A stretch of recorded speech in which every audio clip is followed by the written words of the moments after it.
ಶರಣರು ಕನ್ನಡದಲ್ಲಿ ಲಕ್ಷ ಲಕ್ಷ ವಚನಗಳನ್ನು ರಚನೆ ಮಾಡಿದರು. ಅಫ್ಘಾನಿಸ್ತಾನ, ಒರಿಸ್ಸಾ, ತಮಿಳುನಾಡು, ಕೇರಳದಿಂದ ಬಂದು ಕನ್ನಡದಲ್ಲಿ ವಚನಗಳನ್ನು ಬರೆದರು. ಲಿಂಗಾಯತ ಮಠಗಳು ಇವತ್ತಿಗೂ ಕನ್ನಡವನ್ನು ಜೀವಂತವಾಗಿರಿಸಿವೆ. ಲಿಂಗಾಯತ ಧರ್ಮ ಕನ್ನಡ ಭಾಷೆಯನ್ನೇ ಧರ್ಮ ಭಾಷೆಯನ್ನಾಗಿಸಿಕೊಂಡಿದೆ.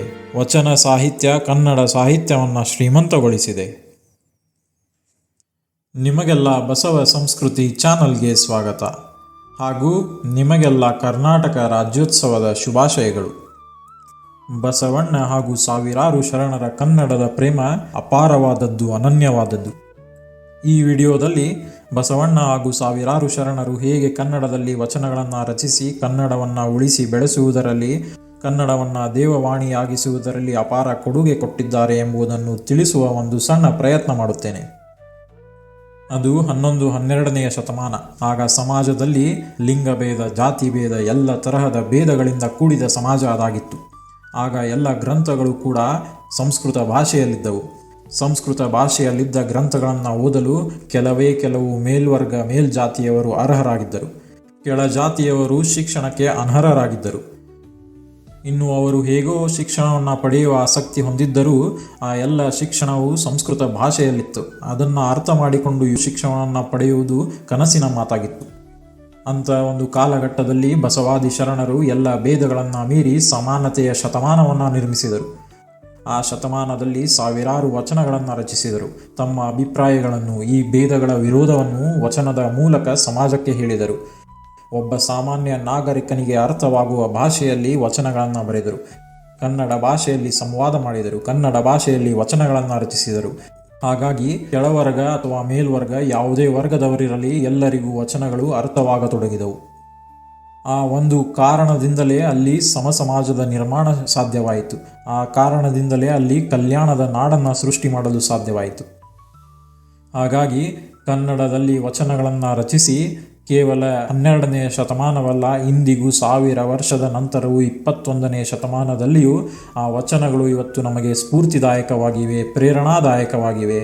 ಹಾಗೂ ಮುಂದೆ ಎಲ್ಲಿಯ ತನಕ ಈ ಕನ್ನಡ ಭಾಷೆ ಇರುತ್ತೆ, ಅಲ್ಲಿಯ ತನಕ ಈ ವಚನಗಳು ಪ್ರತಿ ಕನ್ನಡಿಗರಿಗೂ ಒಂದು ಮಾರ್ಗದರ್ಶನವಾಗಿರುತ್ತವೆ. 12ನೇ ಶತಮಾನದಲ್ಲಿ ಬಸವಣ್ಣನವರು ಸೃಷ್ಟಿಸಿದ ಕಲ್ಯಾಣ ನಾಡು, ಅನುಭವ ಮಂಟಪ ಎಷ್ಟು ಪ್ರಸಿದ್ಧಿಯಾಗಿತ್ತೆಂದರೆ ಅದರ ಪ್ರಭಾವ ಅಫ್ಘಾನಿಸ್ತಾನ, ಕಾಶ್ಮೀರ, ಒರಿಸ್ಸಾ, ತಮಿಳುನಾಡು, ಕೇರಳ, ಗುಜರಾತ್, ಮಹಾರಾಷ್ಟ್ರ ಎಲ್ಲ ಕಡೆ ಪಸರಿಸಿತ್ತು. ಹಾಗಾಗಿ ಎಲ್ಲ ರಾಜ್ಯಗಳಿಂದ, ದೇಶ ವಿದೇಶಗಳಿಂದ ಶರಣರು, ಅಧ್ಯಾತ್ಮ ಆಸಕ್ತರು ಬಸವ ನಾಡು, ಕಲ್ಯಾಣ ನಾಡಿಗೆ ಬರಲಾರಂಭಿಸಿದರು. ಅವರು ಕಲ್ಯಾಣ ನಾಡಿಗೆ ಬಂದು ಬಸವಣ್ಣನವರ ಪ್ರಭಾವದಿಂದ ಒಂದು ಕಾಯಕ ಮಾಡುತ್ತಾ, ಕನ್ನಡದ ಹೆಸರನ್ನು ತಮ್ಮ ಹೆಸರನ್ನಾಗಿಸಿಕೊಂಡು ಅಧ್ಯಾತ್ಮ ಸಾಧನೆ ಮಾಡುತ್ತಾ, ಶರಣರ ಜೊತೆ ಚರ್ಚೆಗಳನ್ನು ಮಾಡುತ್ತಾ ಆ ತಮ್ಮ ಅನುಭವವನ್ನು ವಚನಗಳ ರೂಪದಲ್ಲಿ ಕನ್ನಡದಲ್ಲಿ ರಚಿಸಿ ಹೋಗಿದ್ದಾರೆ. ಕೆಲವು ಶರಣರ ಉದಾಹರಣೆಗಳು ಇಲ್ಲಿವೆ. ಅಫ್ಘಾನಿಸ್ತಾನದಿಂದ ಮರಳು ಶಂಕರ ದೇವರು ಬಂದರು. ಒರಿಸ್ಸಾದಿಂದ ಉರಿಲಿಂಗ ದೇವರು ಬಂದರು.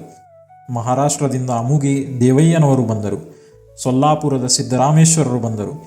ತಮಿಳುನಾಡಿನಿಂದ ಮಾದಾರ ಚೆನ್ನಯ್ಯನವರು ಬಂದರು. ಕೇರಳದಿಂದ ಧೂಪದ ಗೊಗ್ಗವೇ ಬಂದರು.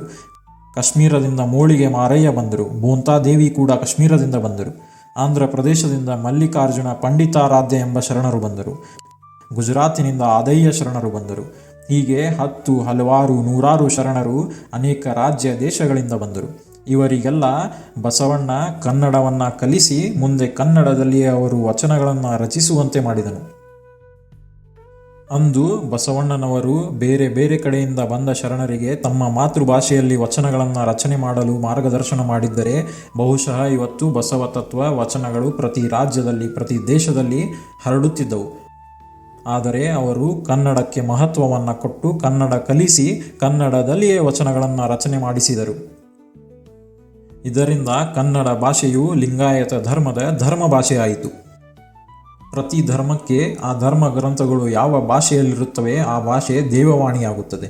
ಹಾಗೆಯೇ ಲಿಂಗಾಯತ ಧರ್ಮಕ್ಕೆ ಅದರ ಧರ್ಮ ಗ್ರಂಥ ವಚನ ಸಾಹಿತ್ಯ ಕನ್ನಡದಲ್ಲಿರುವುದರಿಂದ ಕನ್ನಡವು ಲಿಂಗಾಯತರಿಗೆ ದೇವವಾಣಿ, ಧರ್ಮ ಭಾಷೆ. ಇವತ್ತು ಸಾವಿರಾರು ಲಿಂಗಾಯತ ಮಠಗಳಿವೆ. ಅನೇಕ ಮಠಗಳಲ್ಲಿ ಉಚಿತ ದಾಸೋಹ ಸೇವೆ ನಡೆಯುತ್ತದೆ.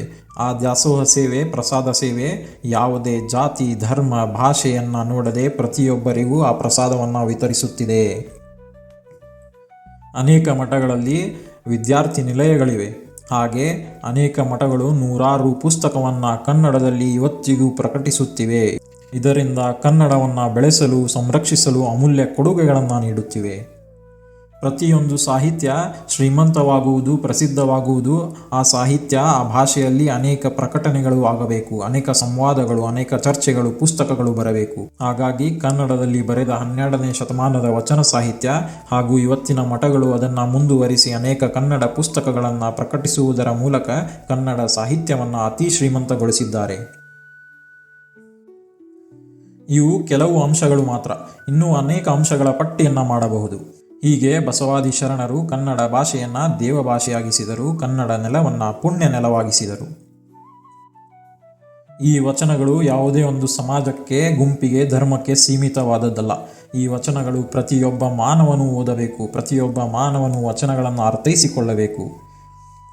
ವಚನಗಳನ್ನು ಓದುವುದರ ಮುಖಾಂತರ ನಮ್ಮ ಜೀವನಕ್ಕೂ ಒಳ್ಳೆಯದಾಗುತ್ತದೆ ಹಾಗೂ ಕನ್ನಡ ಭಾಷೆಯನ್ನು ನಾವು ಉಳಿಸಿ ಬೆಳೆಸಿದಂತಾಗುತ್ತದೆ. ನಿಮಗೆಲ್ಲ ಮತ್ತೊಮ್ಮೆ ಕರ್ನಾಟಕ ರಾಜ್ಯೋತ್ಸವದ ಶುಭಾಶಯಗಳು.